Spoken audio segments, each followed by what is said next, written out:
It's time now for Media Watch with Charlie James. Good evening, Charlie. Hi there. Now, it's been 1 year today that the Me Too movement sort of started and really broke after that New York Times story about Harvey Weinstein, who was paying off victims of sexual harassment for decades. How is it being marked online?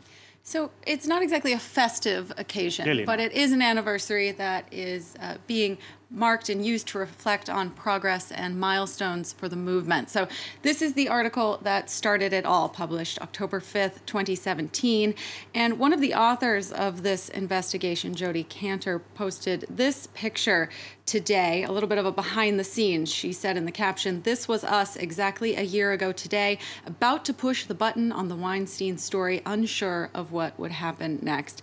And undoubtedly, she did not expect it to become the cultural movement that it has. I don't think anyone could have expected what came next. I want to show you a chart that Bloomberg News put together showing the timing of misconduct allegations against hundreds of powerful people, from politicians to artists to businessmen in America. You can see there's a flurry of allegations in the months directly following, but this is something that has been sustained since the piece was published, leading all the way up to October 2018. And this second chart that they put together shows mentions of Me Too in tweets by the 100,000. That was something that was started by Alyssa Milano, the Me Too. Well, she really promoted it. So it was actually a movement that had been started in 2006, but she promoted it and kind of brought it into the more public awareness. And so you can see at the start there when Alyssa Milano asked followers to tweet Me Too. That's the biggest spike. But this continues month after month, especially with big events leading to, most recently, the accusations against Supreme Court nominee Brett Kavanaugh, when those became public just in the last month. So people are also drawing associations with this anniversary to other big stories, including Brett Kavanaugh's nomination.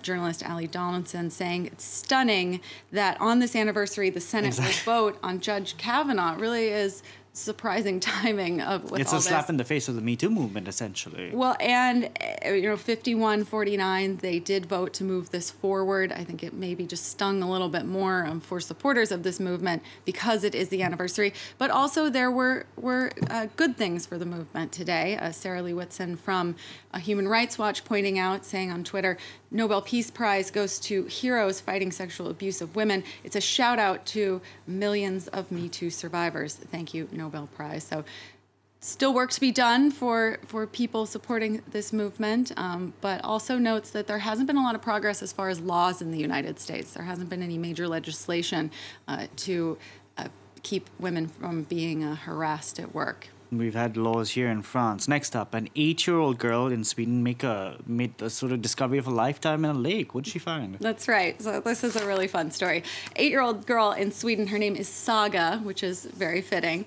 She pulled this 1,500-year-old Viking-era sword out of a lake in southern Sweden. Her father posted about it on Facebook with some pictures of Saga. He called it the Saga of Saga's sword, and he said that while the family was on vacation this summer, a drought had made the water recede further than usual. So she was out playing skipping stones. He said all of a sudden he sees her pull this sword over her head out of the water and like yells, Xena. "Daddy, I found a sword." So archaeologists were on the scene the next day. They confirmed that it is, in fact, a Viking-era sword. They also found a brooch in the lake from the same period.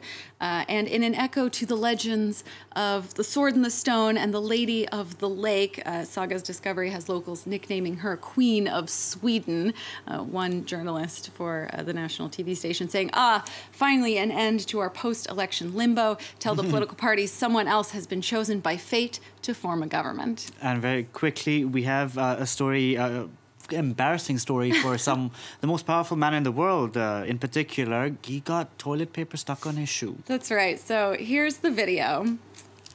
You know, it's embarrassing for anyone, but when you're the leader of the free world... Not when you're climbing up Air Force One, seriously. Right, going on Air Force One, you can see he has a piece of toilet paper or a napkin of some sort stuck to his foot. You know, at first, people weren't sure if this was real. There were rumors online that it had been doctored. Let me play it again. But it is, in fact, true. And either no one on his team noticed or didn't bother to tell him, but a little bit of an embarrassment there. Although we've all been there. Maybe he was snacking in the car. Charlie, we're going to have to leave it there. Thank you very much for that, Charlie James.